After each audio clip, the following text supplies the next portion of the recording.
Okay, alright, so my name is Neon, I'm from Neon Okami Cosplay, and I have been cosplaying since the end of 2014.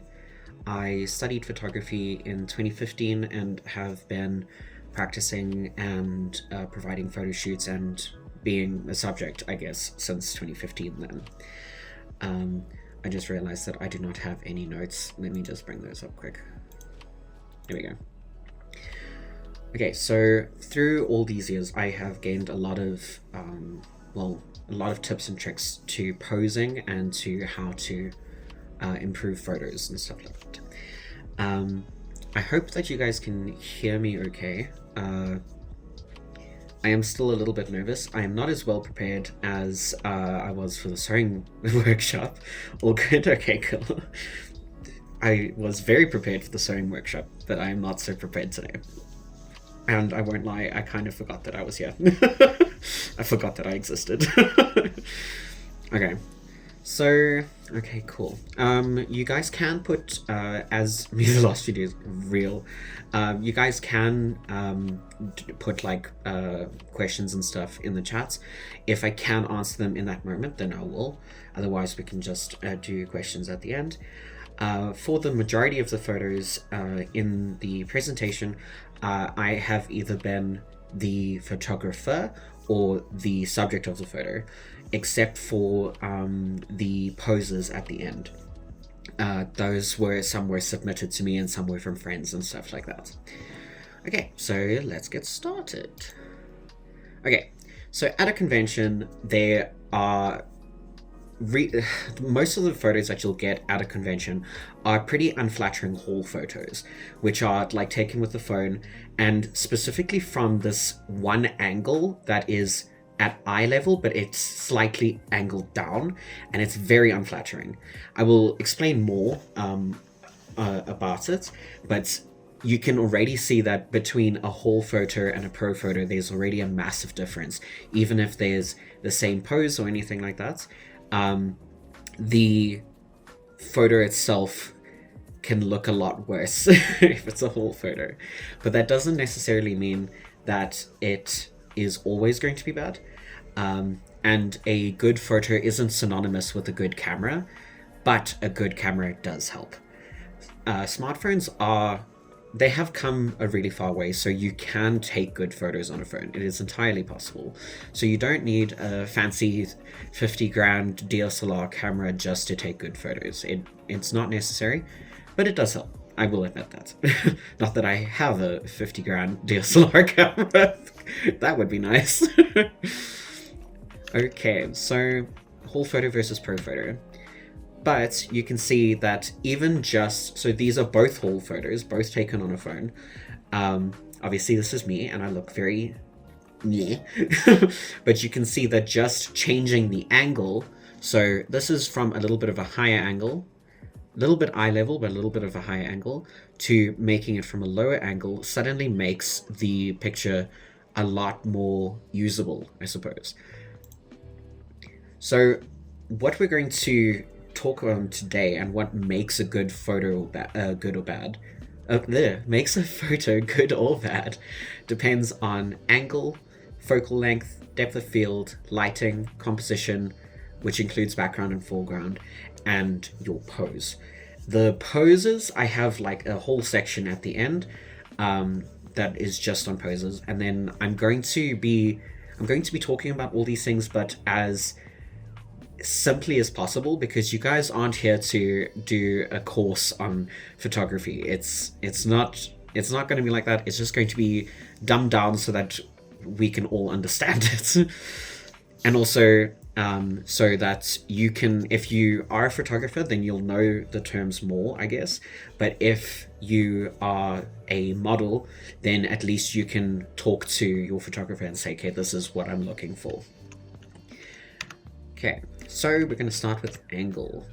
So angles can already make a photo look better so for instance, this first image is from a higher angle and it has a little bit of a bleh background, but then from a slightly lower and eye level angle, then you can get a better background but also it makes it look makes the subject look more flattering because you can see more of their face instead of just the back of their head. So with photos, you'll normally go, so photos are normally taken at eyeline or like slightly above eyeline. And then you get low angles and high angles. What is a useful thing to remember is the horizon line. So the horizon line would basically be the horizontal line that goes through the photo, so that it looks like it's not tilted to one or the other side. A lower angle can show the cosplayer in a more powerful position or more dramatic. An eye level photo is very neutral, so sometimes it can be a little uninteresting depending. And a higher angle can a cosplay look weaker or even cuter. So we have a slightly higher angle, an eye level angle, and a lower angle. So all of these have different moods, obviously because of different reasons, but the angles give a different vibe to each of them as well. So for instance, this one's looking more down on you, this one's more casual, this one's more melancholic, I guess. Okay. There are going to be a lot of photos of me. Just warning you, I'm not really sorry. Because I have a lot of photos of me. But you're going to see my face a lot. Sorry. But, so we have a neon... Shut up. We have a high angle photo. So this is... so this makes you look more demure and cute. An eye level, this is kind of low angle, but it's an eye level, so a little bit more neutral. And then a low angle. A low angle often looks quite flattering in a lot of senses. You just need to obviously be careful of very cutesy, very demure. You need to be careful of double chins, of which I have many. But you can do a low angle shot for not necessarily for more powerful photos, but for more fuller length photos, I guess, often look a little bit better with low angle shots. Okay, so these are kind of examples. I'm not trying to throw any shade, but objectively, you can see that this is taken from the eye line, but slightly above. So kind of like photos with a phone at a convention, and it doesn't look very flattering because the proportions of the body aren't, I don't know if this makes sense, but if you can look at it, the torso looks just as long as the legs do, so it makes you look a little, I don't know how to explain it. I guess I should have found a way to explain it beforehand, but it isn't as flattering when it is from this angle. So if you do even a slightly lower angle, it already makes it look a lot more appealing to the eye, I guess. So it makes your proportions look more like proportions instead of just half, I guess. You obviously can also get like really dramatic low angles. So this would be for drama or for a powerful vibe or for anything like that. So those would specifically be from a much lower angle. You can get much higher angles, so it can be for, in this case, it's not really for being cute, it's for putting everything into the same photo. This one is more of a comedic type of photo, and then this one is just looking cute, I guess. Even at so this is a high angle shot, like kind of top down, but even then you have other angles to think of because this is completely top down, and then this is kind of going from below the chin, which makes me look like I'm a dead fish instead of a person lying on the floor. Okay, then so with all the angles, you also get what I probably misuse the most, which is a Dutch angle or a Dutch tilt, which is when you take the horizon line. So the horizon line would be like a straight line like that. The horizon line would then be tilted purposefully so that it looks, in my opinion, it looks quite dramatic and looks fun and it's aesthetically pleasing. But obviously that's a subjective point of view because not everybody likes it. So I do it quite often for quite a few things. So Dutch tilt can also, it can help with like fitting everything into the photo, as well as just making a little bit of a different mood in the photo. But you can see that it's not like, it doesn't have to be a completely severe tilt. Although if it is too little, then it's just going to look like you didn't line up your photo properly. So then another example of how it also can fit. You can see that this one's the edited one, and then this one, my skin looks horrible. Okay, cool. Focal length and angle of view. So this will deal with like how the camera views you, I suppose. So with DSLRs, there's a whole bunch of like different measurements and everything of how the camera sees. With phone cameras, it's because it's a digital zoom, it works a little bit differently. I'm not going to go too much into it, but basically, the more you zoom on a phone camera, one, the more pixelated it will be, but two, the more true to how the eye sees it will be. So for me, so when you look at this, the 180, the fisheye, that's when everything is like super bloated and like distorted, I guess. The human eye, I believe, sees at 50 millimeters. So that's when it looks the most normal. And then when it's the furthest away, it looks small. Obviously, that's how distance works. So the focal length is how the camera sees you. For example, having a fisheye bloated look or having a zoomed out look. So you can see that this isn't like bad, but because it's at a slight distance, you look a little bit, not pinched, but just a little smaller, obviously. When it's at a 50 mil length, then you can see that it's more what the eye sees. So this one over here would be a little bit more of a, I guess, a zoomed out look. So you can't see it's not very distorted, but if you go into angles and everything, you can see that the lines move in a way that you can see that it's not how the eye sees. We're kind of, with photography, you're kind of trying to trick the viewer into seeing something the way you want them to, I guess.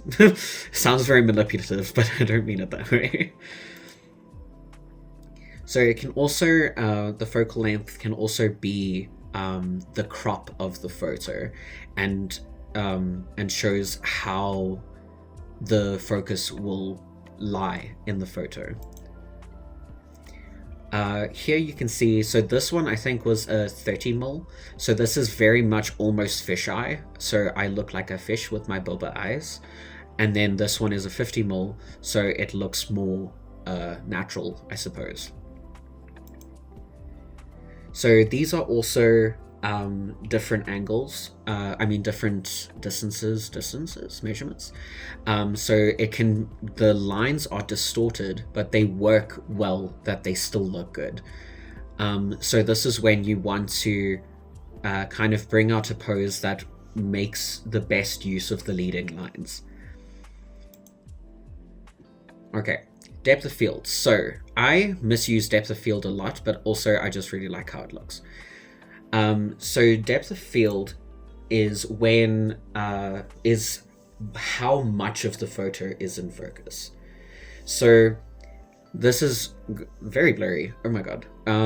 So basically it's whether one thing is in focus and everything else is blurred, or if it's everything is in focus. So when you look at it in a photo, you can change the depth of field by and the focal point by saying, okay, let's focus on the face, and then everything in the foreground is going to be out of focus. Or if you focus on the present, then everything else is going to be out of focus. So depth of field will determine like if the background is going to be blurry as well, and then the focus is on the subject, or if everything's going to be in focus. So a phone camera, some of them might be able to control it, but a phone camera will generally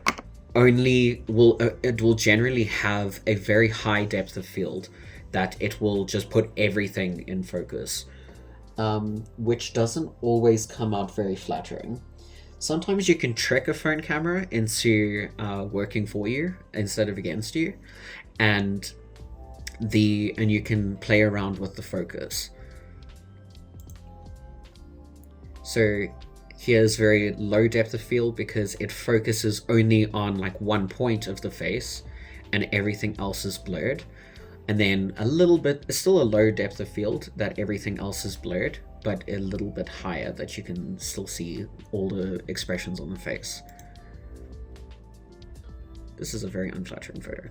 Anyway, so the depth of field in this is very low because it's focused only on the cards, whereas this one is focused on the front of the subject, and then the rest is blurred.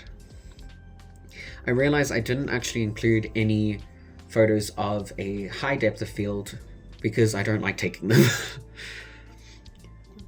Okay, lighting. So lighting, photography is the study of light, and lighting is what makes the photo. Conventions are notorious for having top-down lighting, and it's horrible for photos, and that's why some photographers will use a flash. The best way to take photos is with diffused lighting. Diffused lighting is soft and kind of spread out, so it means that it doesn't produce very harsh shadows on the face. It is very difficult to take a good photo in direct sunlight because the sun will shine directly in your eyes and will make some really, really unflattering shadows. So we diffuse this lighting, or by moving into the shade, or if it's an overcast day, that is the best day to take photos, in my opinion. If you know how to, then you can fill in shadows with a flash, but it takes some practice. So you also get, so over here on the right, you have just general lighting. So it's about sunset, so I'm in the shade. Lighting is very diffused, very soft. And then you can go into mood lighting and then have like kind of a dramatic feel. So light is only coming from one direction, and then you play with the shadows. This is very out of focus. So if you ignore that this is out of focus, this lighting is very good because the lighting comes from here, and it's dramatic, but it's still well lit. In this photo, there's like a flash from this side, and then my face is in darkness, I guess, in shadow. So it makes it looks like unnatural lighting, and it makes the brain not happy. You can get overexposed photos, so when you put too much sun. So this is kind of direct sunlight, but with like some leaves covering it a little bit. So if you introduce too much light, then your photo is not going to have as much detail anymore. An interesting thing is that if you take a photo and it's too bright, it is very difficult to get back the information in that image and then like make it normal colored, I guess. Whereas if you have a very dark photo, it is easier to get that information back, like in Photoshop, I mean. So you can always lighten an image, but you can't darken an image as often, I guess. Not always. Whatever. Whatever. When you take selfies, like at a convention, try and make sure that lighting is in front of you, because if it's behind you, then you're going to be overexposed and it's just not going to be as good of a photo. So always make sure that you're facing the light when you're taking selfies, because it'll just make your photo look a lot better. So this is lighting done with like external lights, I guess. So this is intentionally playing with shadows and different colored lights over here. Putting some backlighting there. There's a backlight over here, but it's also lighting the front of the subjects as well, so you can still see what's going on. Backlighting can be really nice for dramatic photos or for moody photos. So like this photo here, it can be quite melancholic. I don't think I had a reason much behind this one, but I think it looks nice. And then you can have a subtle backlight as well, with just having your back to the sun. So it wouldn't be as serious as this one. I mean, no, not this one. I know what I'm talking about. Whatever. Anyway, okay. So you also get lens flares. So lens flares are, you know, when you take a photo in the sun and then you get like either these little spots or these like little rainbow type things. I personally love them because they're like, they can be super pretty to me. Some people don't like them, and that's completely okay. Obviously, you don't want so much that it completely obscures the whole photo, but I think it adds a nice, interesting like touch to some photos. For this one, it is playing with Christmas lights, and then you just get a very low depth of field that captures just like the orb of light, ghost orbs. You can play with dramatic lighting, that you have really severe shadows. And then also you can play with different lights as well. Okay, all right. Okay, cool. So composition. So composition is what, I want to say what makes up the photo, but I guess what you can say is that how elements in the photo work together. So the framing of the photo, I guess.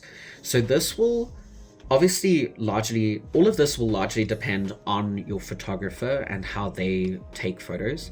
But remember that if you're working with a photographer, you can always communicate with them, obviously as politely as possible, and say, oh, hey, can we try this angle, or can we do this, or can I do this? And you can get better photos that everyone is happy with. So with composition, there are a lot of different rules and stuff, but you don't need to like memorize them or anything like that. Composition will also be affected by crop. So whether it's a mid-length photo or if it's a full-length photo, this will also depend on various things. But it also depends on what part of your costume you want to show off, I guess. So if you want a close-up photo of the shirt, or if you want a full-length photo of the entire outfit. A crop can make a photo look better because it, for instance, for this, it makes it seem that it's higher up. This makes it seem that it's lower, and you're like, oh, not impressed, whatever. But crop can change the perspective of a photo. So this is all the rules that, I don't know, composition doesn't really have rules, but they have things that help you do it better, I guess. But remember that whether a photo is good or not is largely subjective.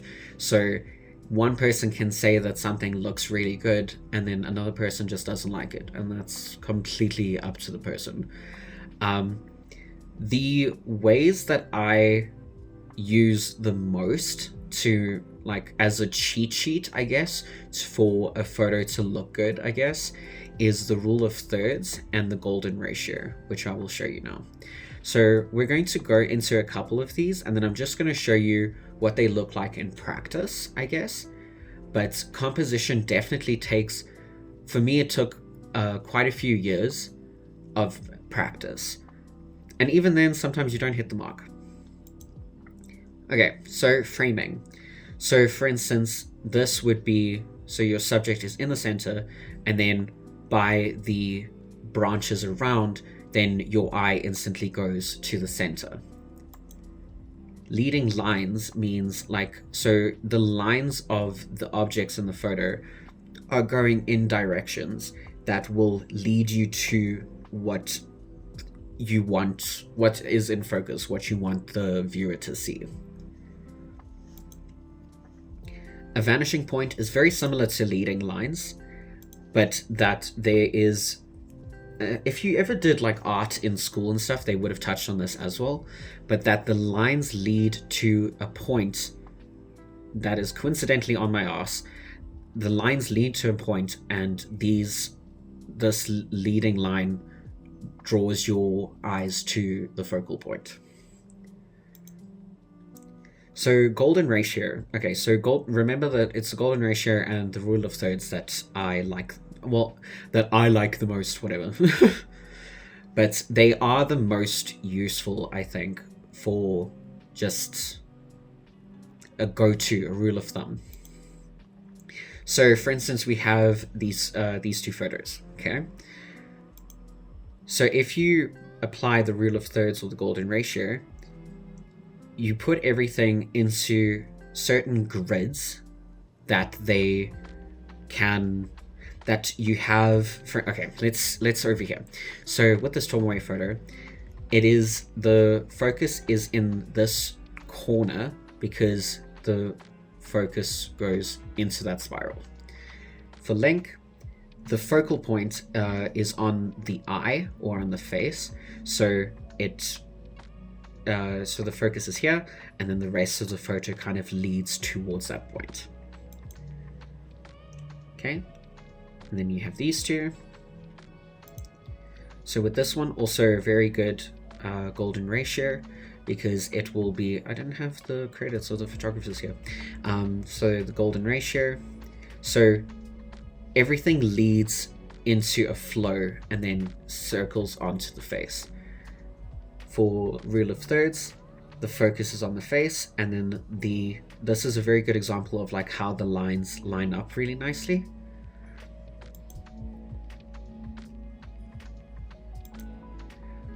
So it doesn't always have to be like completely on the lines, obviously, because I don't know, I think having a photo that it constantly follows the same rules is going to get a little bit boring. So you can always play with things, like it doesn't always have to be the same.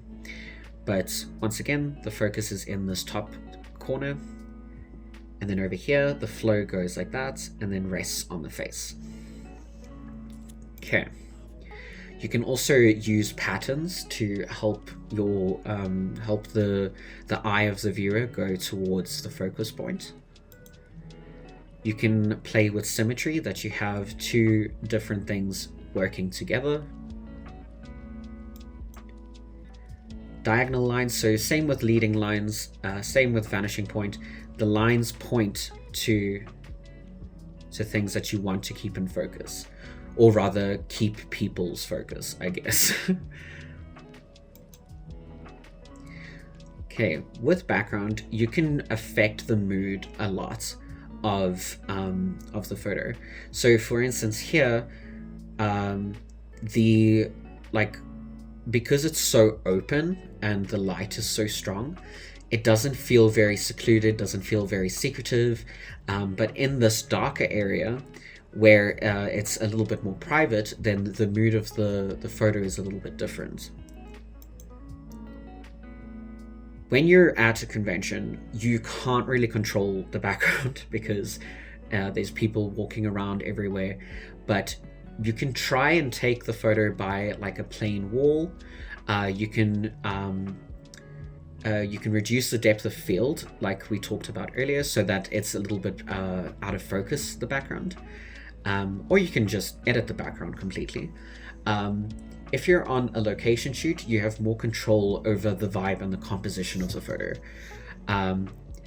If you want, you can set up a set for the photos, or you can have it in studio when there's just completely no background and there's all the focus on the subject. So foreground will include having things. So your focus is going to be on the subject, but in the foreground, if there's something like for instance like leaves, then you have more of a looking into a private moment kind of thing. You know what I mean? I'm not making much sense, but I'm trying. Okay. You can play with the foreground to frame your photos as well. So for instance, this one is covering too much of the face, still covering a little bit too much, and then this covers just enough that there's still the focus on the face. Okay, this is probably the part that's the most fun for me. There are a lot of photos here for some quick inspiration. So obviously, if you have like a shut up. If there's an iconic pose or a photo you want to replicate, then you can show your photographer and you can like try and get a similar vibe, because then the photographer will start to think of how they want to edit it and how they will take it according to the mood or the idea. Cosplayers and photographers need to work together to get photos they're both happy with, because obviously you're trying to collaborate with something. But now, when you decide on a pose, then it's time to take the photo, and that's when you need to work with your photographer, because they're the ones that sees through the camera real time, and they're in the best position to tell you whether to move your chin to the left or angle your arm, or to look less into the distance and more into the camera. So don't be afraid to suggest things to a photographer gently and politely and say, oh, can we try a lower angle, or can we try with the lighting this way? But it is definitely going to take more communication. That is the important part. But let's go into poses. Yes, I do a lot of the same pose, and I only realized that pretty much when I was going through the photos, that I do the same pose quite a lot of the time. Anyway, so before we go into pose ideas, some best practices. So pushing your chin slightly up and out will help you prevent a double chin. A better posture helps so much. Posing with confidence. If you have your poses prepared in advance, then you kind of can just flow into one or the other. But also that you must have fun with your photos, but just balance it with not losing focus. So in these two photos, it's the same pose with the arms, but changing the lower half and the angle to make it more flattering. So from this angle, the lines don't really work as well, and I'm personally just not as fond of how my body looks in this. But if I change the pose, then it suddenly becomes a lot more flattering. So here you can see that the difference between these, so I'm tilting my chin slightly different to avoid a double chin. If you move your arm slightly away from your body, then it will be less flat, I guess. And because same thing with thighs, when you sit down, they spread, they squish. So if you move it slightly away from your body, then it will be a lot more flattering. So here we can see that it's the same pose, but just tilting the body in a different way makes a different silhouette and makes it more flattering. So this is a similar pose, But if you look at how the legs are facing the camera more and the arms are more open, you can see that it's a more dynamic photo than this one. Okay, here's the part. Alright, so first up, we have the picture frame. Okay, then we have the face touch, so it can be both hands, it can be one hand, but you want to try and not squish in your cheeks. You want to gently, not hover your hand, but gently touch your face so that you don't like squish in your cheeks. We then have more face touch. More face touch. We have the one eye, so with with either your hand or a prop covering the one eye, and then the focus is on the other. We have touching the wig, so kind of like touching the face. It gives your hand something to do. So if you gently touch your wig, then it looks more of it makes the photo more interesting. Touching the collar, which is a good it's a good go-to when you're like, oh, I don't know what to do, let me just gently touch the collar. Same with the wig touch. More collar touch. Basically, the point of all these pose ideas is so that when you're doing a photo shoot or when you're taking photos, you have an idea of, okay, I don't actually know what to do, let me just revert to this. Apparently, I do that a lot instead of coming up with new ideas. We have the over the shoulder, which can either be more facing the camera or it can literally be like looking off to the side. You can be more facing, you can be facing, you can be completely back to the camera. We can have more over the shoulder. There we go. So this is the hot dog pose. Why is it called the hot dog pose? Because if you look at the hand, it would perfectly hold a hot dog. That is how you pose with it. You pretend that you're holding a hot dog and you reach out to the camera, and it's, I don't know if this is an appropriate joke, but I heard someone call it, let's take ibuprofen together. I prefer hot dog, but yeah, it's the same thing. Very good for Vocaloid characters, especially for any idol characters. Very good for like a photo of you're reaching out for the viewer to step in with you type of thing. So the hot dog pose is just, it's a staple. It's necessary. We have the shush, which I did not know I did 3 times.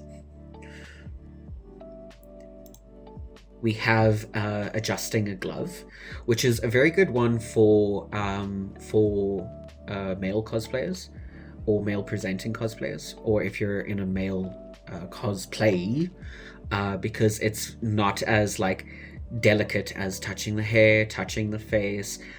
It's very, you'll see this be used in a lot of like male male model photo shoots, that they're always adjusting their gloves for some reason. And it's, well, the reason is that it's a good thing to just give your hands to do. You have putting the prop to the camera, so this will play in with depth of field, that that it'll not be focused on the prop, but it'll be focused on your face, but the prop will give some interesting composition to the photo. So more prop to the camera, more prop to the camera. Okay, new one, the wall lean, which I also did not know I did. But with the wall lean, it's very casual. It works a lot more with more masculine characters. That's the word I was looking for, masculine.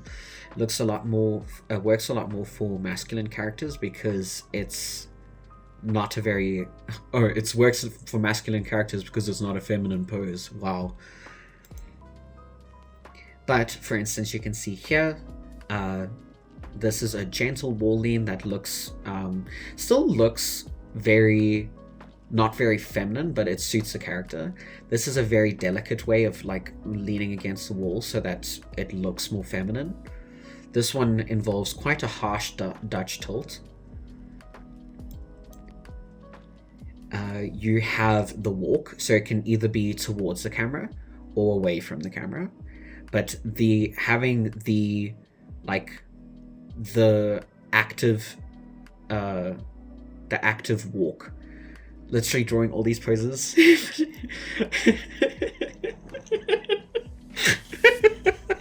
I can't guarantee that I'll post this in time, but I can try. Literally just like screenshots, go through people's like posts and art references and screenshot things and say, I want to copy this. You didn't know. Okay, cool. Okay, walking to the camera, away from the camera. We have the crisscross leggies, which is very nice for feminine characters. Crisscross leggies. You have L-shaped leggies, so this is when the rule of thirds would come in again. So this is like this, and then the focus is here, like that. This is a Dutch tilt, but it's still very nice. This one, focus over here.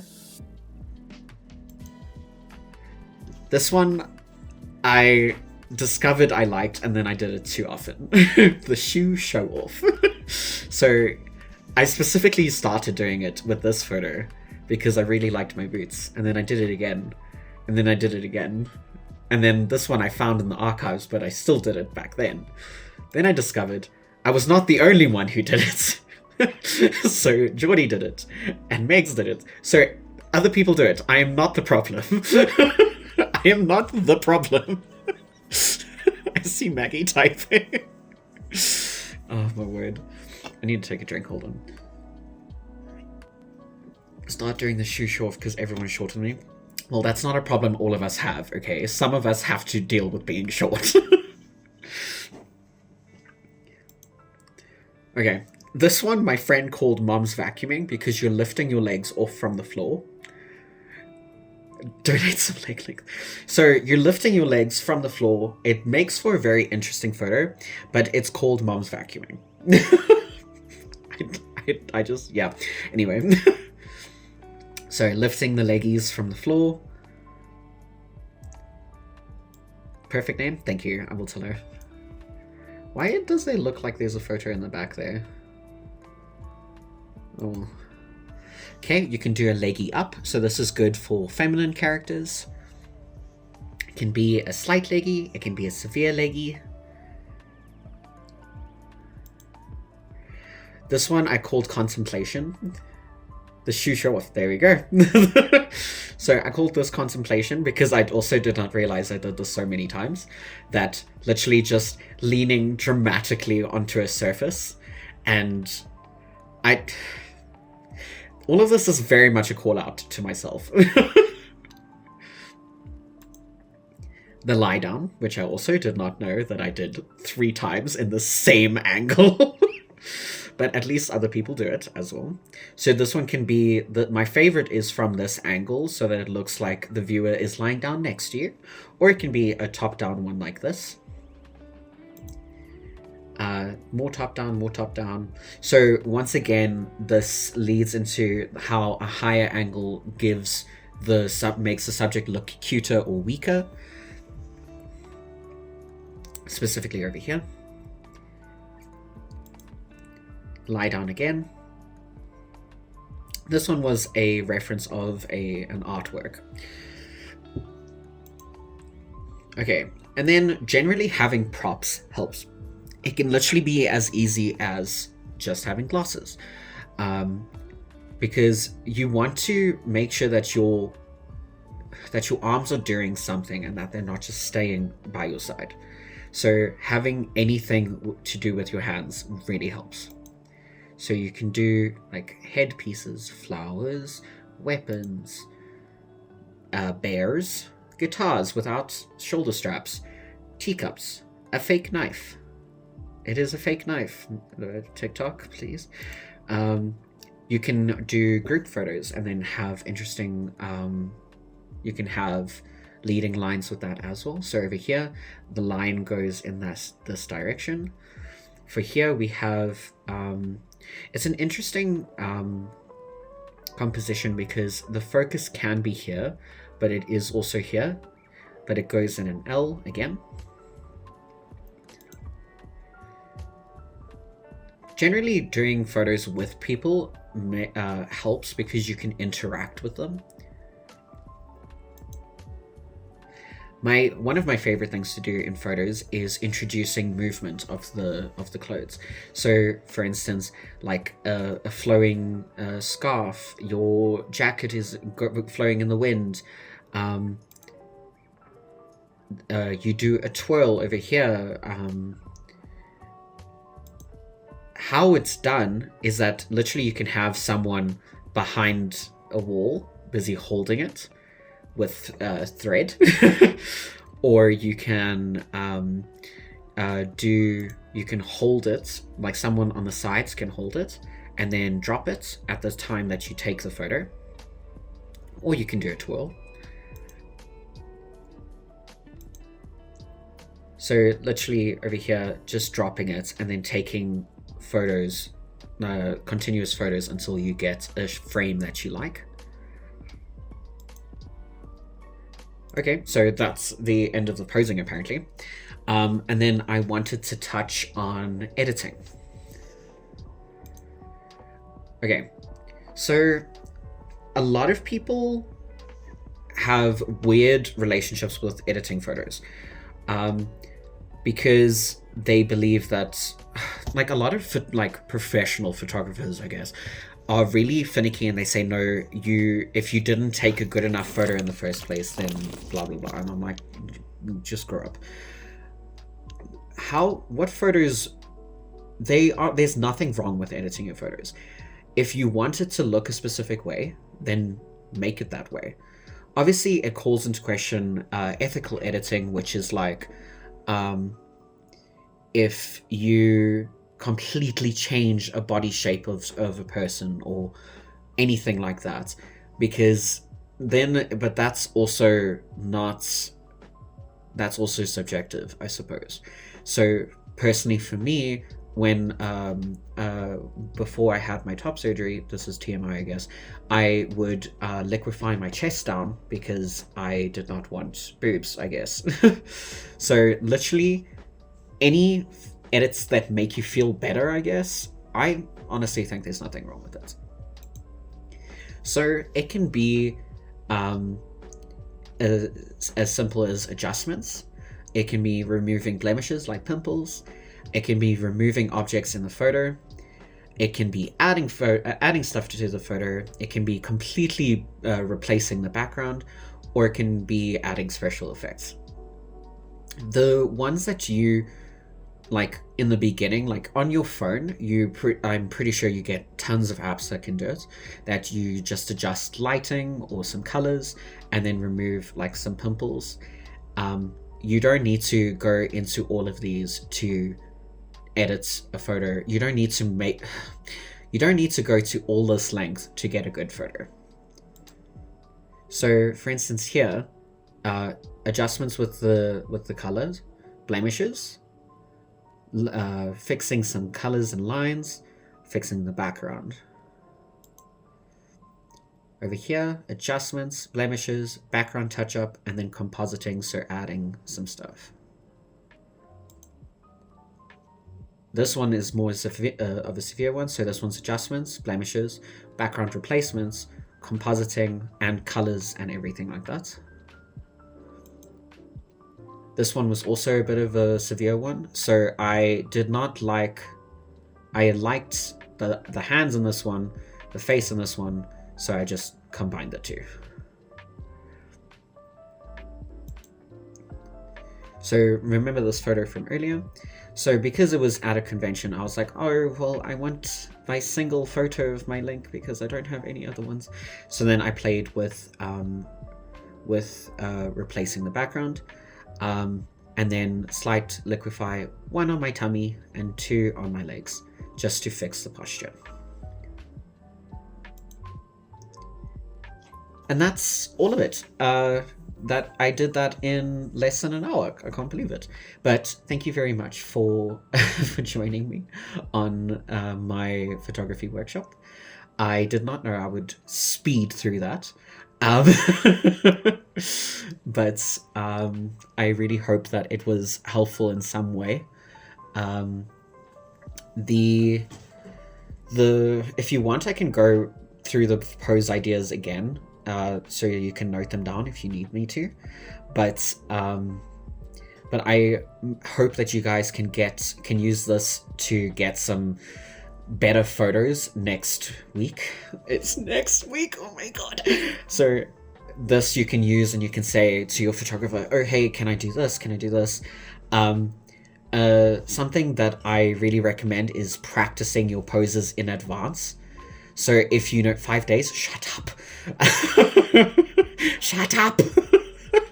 Shut. But yeah, like if you practice some poses beforehand and you know exactly what to do, then it'll make photos go a lot easier. Don't feel bad if there is a bad photo, because it happens. And also, cameras are not the human eye. They see things really badly, and they can make things look bad even though they aren't. So if someone posts a photo from the convention and it's a bad photo of you, don't worry, life goes on. You can get a better photo. So don't worry, don't stress. We move on and we get better photos. If you take anything from this, take that. We move on and we get better photos. Okay, hold on. Like that. Okay, cool. Okay. Thank you guys so much. I was excited to do this one, even though I was not as prepared. We tend to see ourselves in photos differently than others do. For real though, yes, I very much agree. Because we will always see faults in ourselves that people don't notice themselves. And we are very mean to ourselves, and we shouldn't be. So be kind to yourself, enjoy the convention. We will reconvene afterwards, and there is an exciting thing going to be happening with guards. There's an exciting news going to be happening after the convention, but there is very little time. And yes, good luck with all your work. I am too going to be stress crafting. Now you're curious? Well, good. Now you can stay curious. Yes, good luck with the crunch, everyone. Thank you for coming, and I will see most of you guys next week. As someone who's camera shy and tends to laugh too much in front of the camera, how would you advise I go about taking photos? Well, for one, laughing photos are some of my favorite photos, because like the person laughing is like one of the most beautiful things to me. Like, sorry to be like swishy on main, but like if it's not the character, obviously, then I can see. But don't be mean to yourself, because if you're laughing in a photo, I can guarantee you that happiness is contagious. If it's not in character, however, try and practice taking photos, whether it be literally your mom taking photos of you in the garden, or if you're taking selfies, and you just practice getting used to the camera so that you don't break character as easily, I suppose. Because I can understand that at first getting used to the camera is a little scary. So you want to try and acclimate to it, I guess. Does anyone else have any other questions before I release you guys into the wild? Me. You're welcome.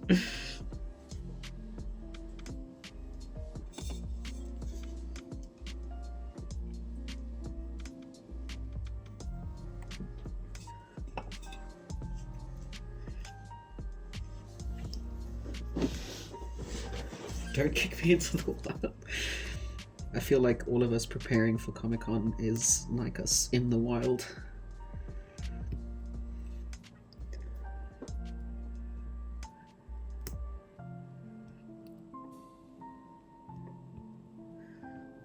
Oh, and just as a... I don't know if I've actually announced it yet, but Cosplay Lab is going to be at Comic-Con. We're going to be having a little stall within the We Cosplay SA stall. We're going to be fundraising for Cosplay Lab so that we can try and upgrade everything, I suppose. But I really hope that you guys can visit us at the convention. We're going to be selling some goodies for the fundraising and also displaying some commissioners' works as well. Any tips for posing when people take eye-level photos? A lot of people asking for photos don't have photography knowledge.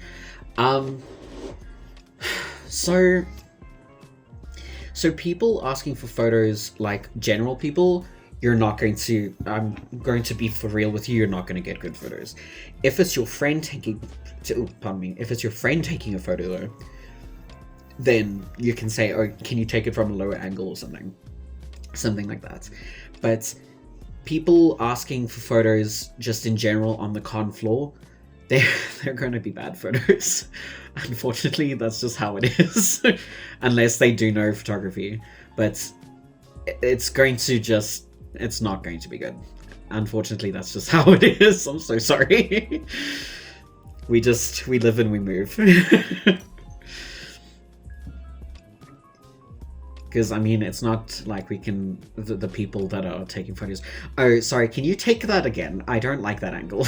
Unfortunately, we can't do that.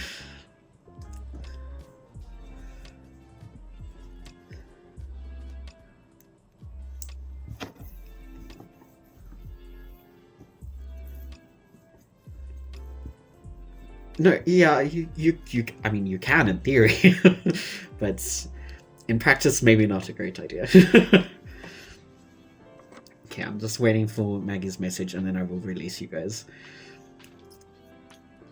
We travel in groups and ask our trained friend to take the pic. Yes, exactly. Whenever I go to like Gold Reef City or something, I take like really street photography photos of my friends, and then sometimes like random other passers by say, oh hey, can you take our photo? I'm like, oh yeah, sure. Anyway, I've been yapping. It is 9 o'clock. There is still some hours in the night if you're still crafting. Good luck to everyone. How do you train your friend? That is another topic. But thank you guys for being here. Enjoy the rest of your evening, the rest of your weekend, and see you guys at CCA. Bye everyone. Bye.